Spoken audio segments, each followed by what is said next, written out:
Turn back ahead. The Yay Cartel bustle took on Pablo Escobar. The name Pablo Escobar is still familiar several years after his death. Drugs, power, and the archetypical wealthy, steely-eyed macho figure is often associated with some of his pictures online. However, in a world where Escobar lived as the most notorious drug lord in history, there was one man that challenged his reign and invisibility. A man you wouldn't typically place in the same macho world Don Pablo existed in. Yet he thrived there, and ultimately would be the king of cocaine's undoing. His name is Helmer Pacho Herrera, the gay gangster who defeated Pablo Escobar. This is how it happened, and this is why you probably don't know about him, despite his importance. He was popularly known as Pacho, but he was born Francisco Helmer Herrera Buitrago. He was born on August 24, 1951, in Palmira, Valle del Cauca, Colombia. Herrera went through high school and afterwards got a job as a technical maintenance worker. Pacho lived in an era where the United States was a land where dreams come true, and he was going to stop at nothing to make something of himself. When he turned 22 years old, sometime in the 1960s, Pacho packed his bags and headed for the United States. Upon his arrival in the US, Pacho was able to get a job as a mechanic with his high school degree. Needing another source of income, Pacho soon became a jewelry and precious metals broker. So, he began to traffic them to make some more cash. Barely satisfied with the proceeds, Pacho wanted more. This was when he came across the illegal substances trade. Opiates and heroin were traded at the time, but not as much as cocaine, known as the Colombian snow. It was a huge business in the United States in the 1970s. In 1975, Pacho was arrested for his first distribution crime, but only for a small amount of cocaine, so he was released. In 1978, Herrera was nabbed again for distribution charges, but was eventually released again. No one knew what happened during these short jail terms, but this would be the beginning of what fueled the drive of one of the most notorious drug lords in history. The portrayal of Pacho in the Netflix series Narcos was a blend of fiction and fact. During his days, he lived a very private life, and stayed out of the public eye as much as possible. Pacho had... Oh, hello. Hi. Are you busy? Can I just ask you a quick question? Do you know how to get back to the 15? I think I took a wrong. Herrera was a businessman to the core, and he could be forever credited with building one of the most sophisticated and lucrative drug trafficking and money laundering businesses in history. His private life also helped him keep his sexuality discreet for a long time, and even after he was found out, Pacho never publicly came out as gay. Being a thorough businessman didn't exempt him from being a cold-blooded criminal like most of these kingpins. Pacho mostly had men at his beck and call do the dirty work for him, but there was one of his crimes that stood out. Pacho had captured a former rival, Claudio Salazar, to kill him. Pacho and one of his men got on separate bikes and drove in different directions until Claudio's body was torn in two and dumped into the Cauca River afterwards. Pacho... Hold on, whoa, what the... But there was one of his crimes that stood out. Pacho had captured a former rival, Claudio Salazar, to kill him. Pacho and one of his men got on separate bikes and drove in different directions.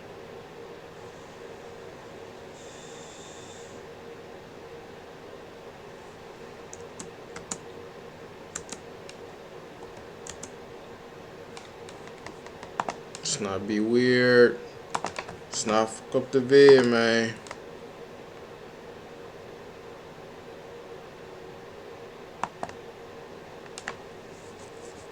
One of his crimes that stood out. Pacho had captured a former rival, Claudio Salazar, to kill him. Pacho and one of his men got on separate bikes and drove in different directions until Claudio's body was torn in two and dumped into the Cauca River afterwards. So what, they had him like tied up, one dude go that way, other dude go that way, rip him, and that's crazy, bro. Pacho was a cold, ruthless criminal, obsessed with power and money, and stopped at nothing to take out obstacles in his way. At some point, Pacho made so much money that he couldn't help but flaunt it. He built himself a 14-story penthouse with marble floors and numerous jacuzzis. He also had 70 with a 0 cars, including a bulletproof Mazda. Pacho meets the Cali Cartel. Don't get it twisted. This is not about to be a Cookie Leon and Luscious Leon empire story. Cali is not a woman Pacho fell in love with, but one of the most dangerous drug cartels to ever exist. After his second release from jail, Pacho returned to Cali in Colombia, apparently to seek greener pastures in the drug distribution business. This was in 1983, when he came across the Cali Cartel and earned the admiration of the Rodriguez brothers, who were the initial owners of the cartel. The Cali Cartel was a notorious drug cartel that existed in southern Colombia, the city of Cali, and extended towards Valle del Cauca. It was founded by two brothers called Gilberto Orejuela Rodriguez and Miguel Orejuela Rodriguez. It was said that they had used to be involved with Pablo Escobar and his cartel, but they eventually broke away. They also had one other member, named Jose Santa Cruz Londono. Helmer would later become the fourth in command of the Cali Cartel. The Rodriguez brothers did not entirely have a grass to grace story, because they were from a high social background, which gave them the leverage to start their drug trade business and establish the Cali Cartel. It's unbelievable that Aldi grocery prices are so low. Aloha savings! It's not a sale, it's an Aldi thing. This is what East London's house like. Yeah, I said it was gonna be There two was a ads. comparison of like why Mr. New Park.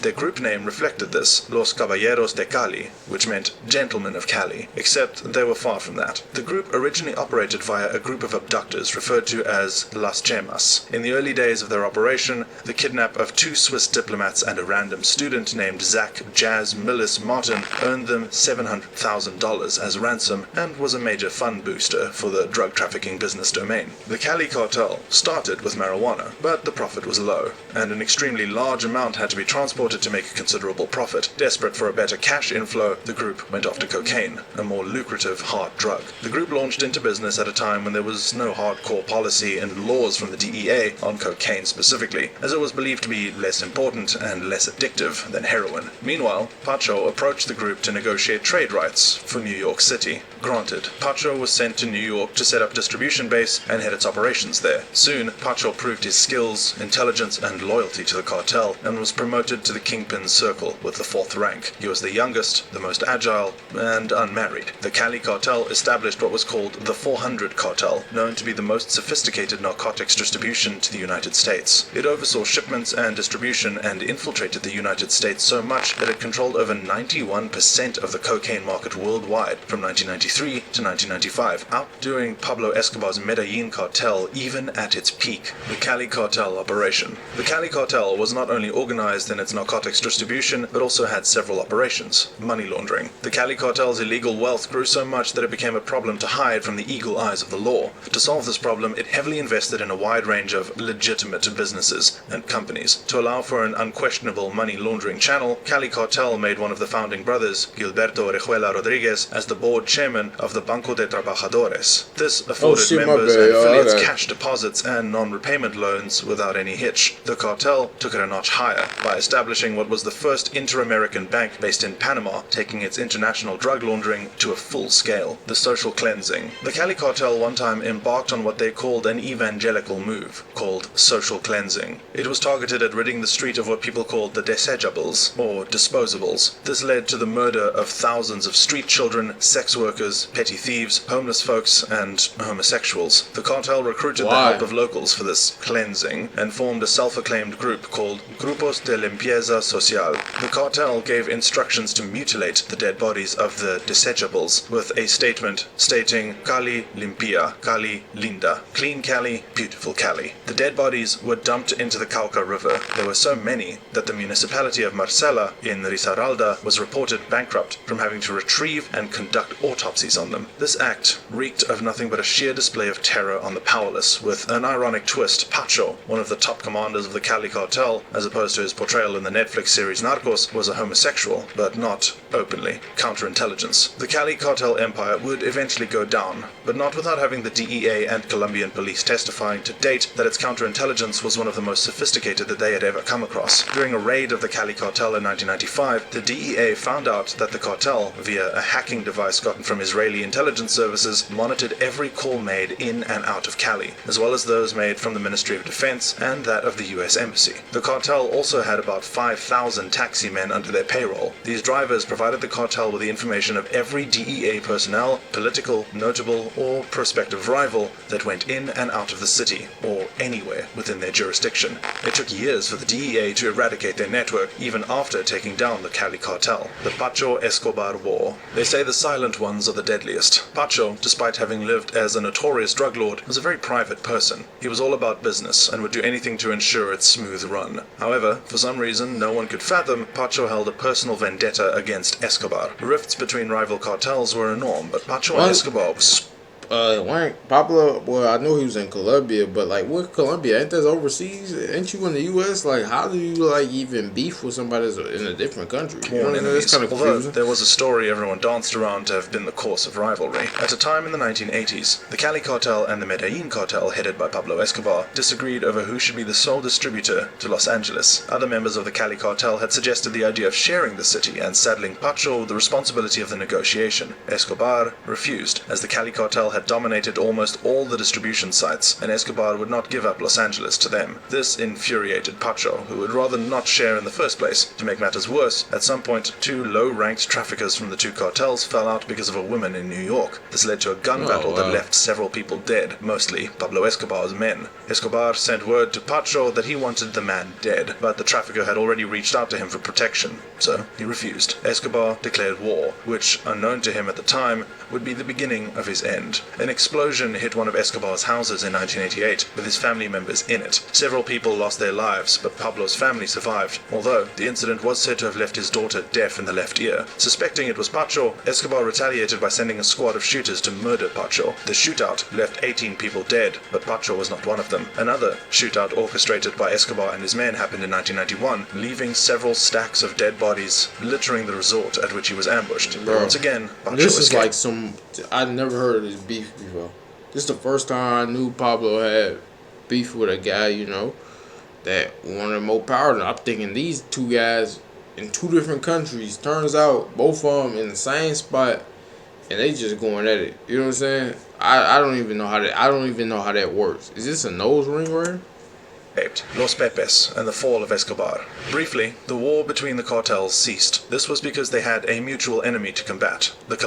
Hey y'all, have y'all ever heard that? Come on, Mr. Buzz. Be quiet. Have y'all heard of what Pablo Escobar did for his daughter when it was cold? They said that nigga burned like 2 M's. 2 M's. Burning $2 million, man. That's how you know money ain't nothing to you. When you got so much money, you can burn 2 M's to keep your daughter warm, and it's like, it don't even bother me. Crazy. Colombian government. Distracted by this foe, y'all. they together forced the Colombian government to completely amend the constitution on keep his extradition daughter to the warm. United States by taking out several lawmakers and highly profiled people. After overcoming the extradition obstacle, the cartels, Pacho and Escobar, were at each other's throats once again. This was when Los Pepes came in. The Medellin cartel had grown weak from being at loggerheads with so many enemies, especially the Cali cartel. Didn't that man Escobar get, like, was not shot? expecting the last card Pacho and the Cali cartel had up their sleeves. Los Pepes, or Perseguidos por Pablo Escobar, referred to people persecuted by Pablo Escobar. They were a dangerous group of vigilantes that consisted of politicians, ex-soldiers, mercenaries, other drug traffickers, and even any average man Escobar had wronged previously who sought revenge against him. The goal was to bring down the Medellin cartel and Escobar. The war began, and Los Pepes took every form of protection Pablo Escobar had. The killing of over 60 members and associates of the Medellin cartel and hundreds of Escobar's men destabilized Don Pablo. The hunt for Escobar continued, and he was forced to retreat into a hideout. Although Los Pepes got help from the Delta Force and the United States Counterterrorism Unit, it is believed that Pacho was the major support and funder behind them. On the 2nd of December 1993, Pablo Escobar was tracked to an apartment in Medellin and was gunned down while trying to escape barefoot across the rooftop. I remember he got.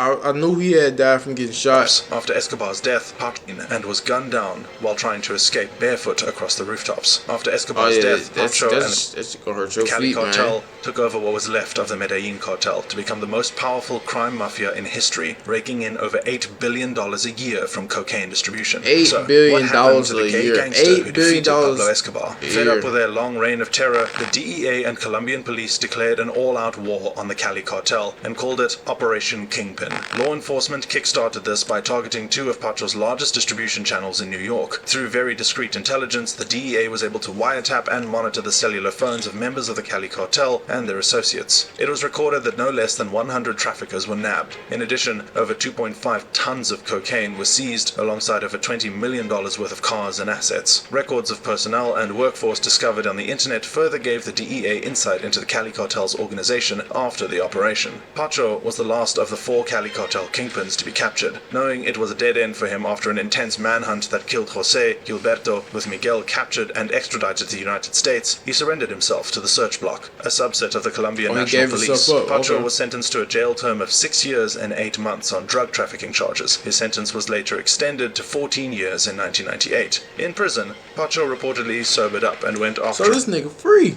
By now he free. Come on, man. Like, what? No license, no nothing?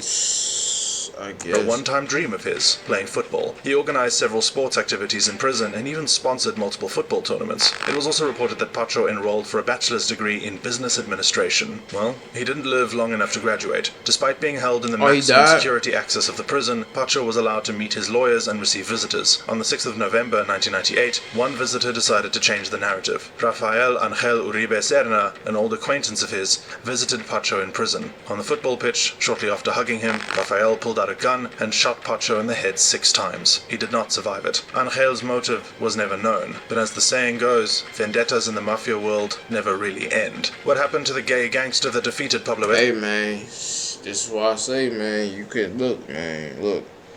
You can go out there, you can go do something dumb, you can have beef with somebody. Just cause you might get locked, and I'm speaking in general, just cause you might go away for a minute, rah, this person might get locked up, you might get locked up. That don't mean that they probably forgot about it. They probably still remember. They probably waiting to see you. You know what I'm saying? And then how do you get a gun in the maximum security? How do you get a gun in the maximum security? Escobar, How? Almer Pacho Herrera, today in history, is the man who led his organization in the bloodiest battle between the most heinous drug cartels to victory. But he never lived to tell the tale. Thank you for watching. If you found it engaging and informative, do give it a like. Man, that's just crazy, man. I didn't know that Pablo had beef with a different guy. He got, so.